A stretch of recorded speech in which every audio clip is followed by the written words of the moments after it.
Assalamualaikum warahmatullahi wabarakatuh. Alhamdulillahi rabbil alamin.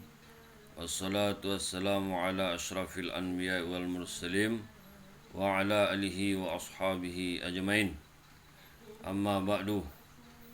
Lagi dan lagi kita bersyukur kepada Allah Subhanahu wa taala yang telah memberi kita hidayah. Dan tak lupa juga kita berselawat kepada baginda Rasulullah sallallahu alaihi wasallam. Allahumma salli ala Sayyidina Muhammad wa ala alihi Sayyidina Muhammad. Jadi hadirin sekalian, hari ini kita akan membacakan satu kisah tentang Islamnya Bilal bin Rabah Al-Habsyi radhiyallahu anhu dan penderitaannya. Jadi hadirin dan dirahmati Allah, sebelum kita mendengar kisah sahabat Bilal, jangan lupa di-subscribe. Bismillahirrahmanirrahim. Islamnya Bilal bin Rabah Al-Habsyi radhiyallahu anhu dan penderitaannya. Bilal bin Rabah Al-Habsyi radhiyallahu anhu adalah seorang sahabat Nabi yang terkenal. Dia adalah seorang muazin, juru azan di Masjid Nabawi. Sebelumnya ia seorang hamba sahaya milik seorang kafir Quraisy. Kemudian memeluk Islam. Keislamannya menyebabkan Bilal radhiyallahu anhu mengalami banyak penderitaan dan kesengsaraan akibat perbuatan orang-orang kafir. Umayyah bin Khalaf adalah seorang kafir yang paling keras memusuhi orang Islam. Ia pernah membaringkan Bilal radhiyallahu anhu di atas padang pasir yang panas, membakar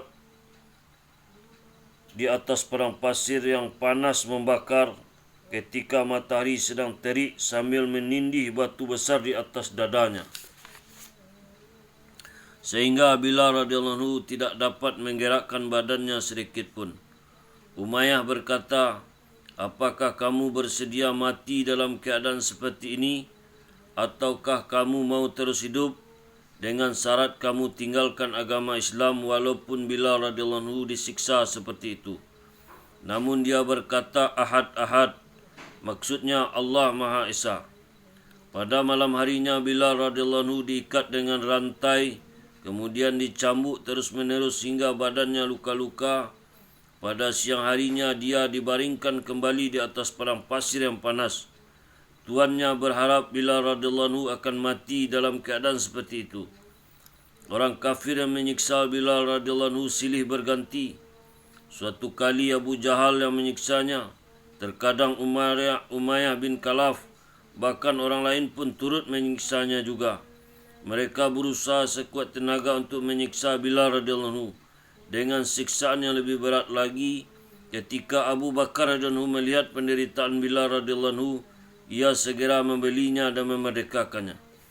Hikmah: orang Arab jahiliyah ketika itu menyembah berhala. Karena itulah Islam mengajarkan ketauhidan untuk mengubah keyakinan mereka, yaitu hanya menyembah Allah Subhanahu wa taala.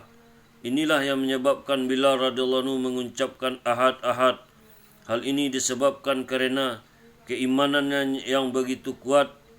Sekarang seberapa besar keimanan dan kecintaan kita kepada Allah. Kecintaan inilah yang menyebabkan Bilal radhiyallahu anhu rela disiksa demi mempertahankan agama. Walaupun orang-orang kafir di Makkah terus menyiksanya, namun dia tetap mengucapkan ahad, ahad. Inilah contoh kehidupan yang pernah dialaminya. Sebelum Rasulullah sallallahu alaihi wasallam wafat, dia bertugas sebagai juru azan di Masjid Nabi. Setelah Rasulullah SAW wafat, pada mulanya dia tetap tinggal di Madinah Thayyibah.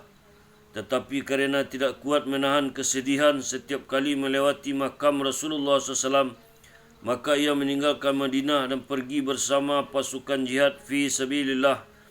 Sampai beberapa waktu lamanya dia tidak kembali ke Madinah.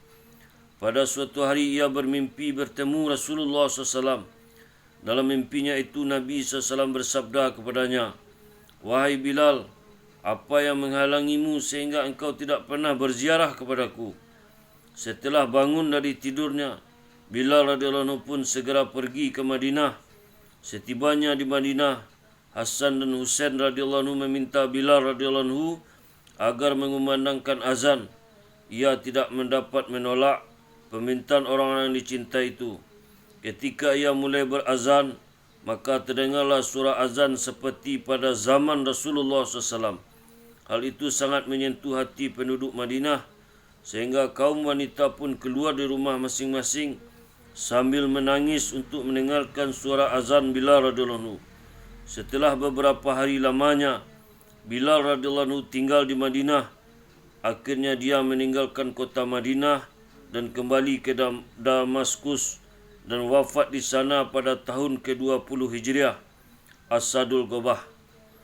Jadi hadirin yang dirahmati Allah Subhanahu wa taala, telah kita sama dengarkan satu kisah tentang keislaman Bilal bin Rabah Al-Habsyi radhiyallahu anhu dan kesusahannya, penderitaannya.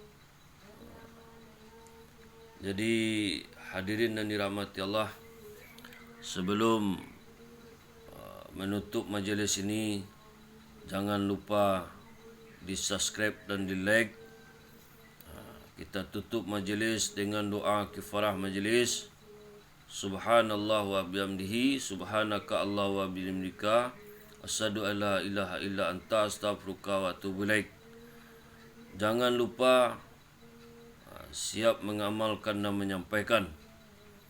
Assalamualaikum warahmatullahi wabarakatuh.